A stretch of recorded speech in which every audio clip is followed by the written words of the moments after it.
দুই পারমাণবিক শক্তিধর দেশের হঠাৎ সংঘাতে উত্তপ্ত হয়ে উঠেছে দক্ষিণ এশিয়ার আকাশ। পাল্টা জবাবে পাকিস্তান আকাশে তোলে তাদের সর্বাধুনিক চীনা প্রযুক্তির যুদ্ধবিমান। শুরু হয় এক সংক্ষিপ্ত কিন্তু তীব্র আকাশ যুদ্ধ।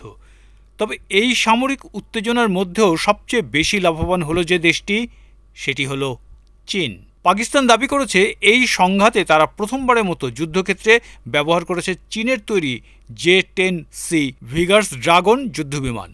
এর মাধ্যমে গুলি করে ভূপাতিত করেছে ভারতের দুটি ফ্রান্সের তৈরি রাফাল জেট। এটি ছিল চীনা চেংদু এয়ারক্রাফট কর্পোরেশনের তৈরি J-10C যুদ্ধবিমানের প্রথম যুদ্ধ অভিজ্ঞতা। আর এই অভিষেক যুদ্ধেই চীন কুড়িয়ে নেয় অভাবনীয় অর্থনৈতিক লাভ।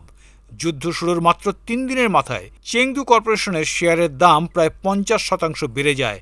৬ মে যার মূল্য ছিল ৫৯.২৩ ইউয়ান, তা ৯ মেতে গিয়ে দাঁড়ায় ৮৮.৮৮ ইউয়ানে। প্রতিরক্ষা সংশ্লিষ্ট পোর্টাল বুলগেরিয়ান মিলিটারির প্রকাশিত এক নিবন্ধ থেকে এই তথ্য জানা যায়। বিশ্লেষকদের মতে এটাই প্রমাণ করে যে আসল যুদ্ধক্ষেত্রে পরীক্ষিত অস্ত্র সবচেয়ে বড় বিজ্ঞাপন।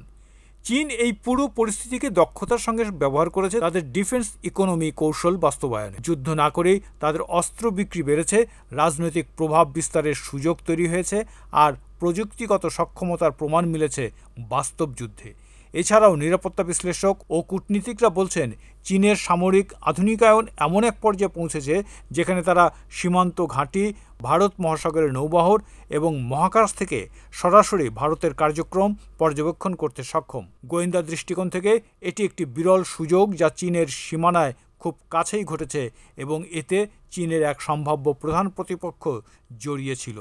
চীন খুব নীরবে কিন্তু কৌশলগতভাবে এই সংঘাত থেকে উপকৃত হচ্ছে, যা ভবিষ্যতে দক্ষিণ এশিয়ার নিরাপত্তা ভারসাম্যে গভীর প্রভাব ফেলতে পারে।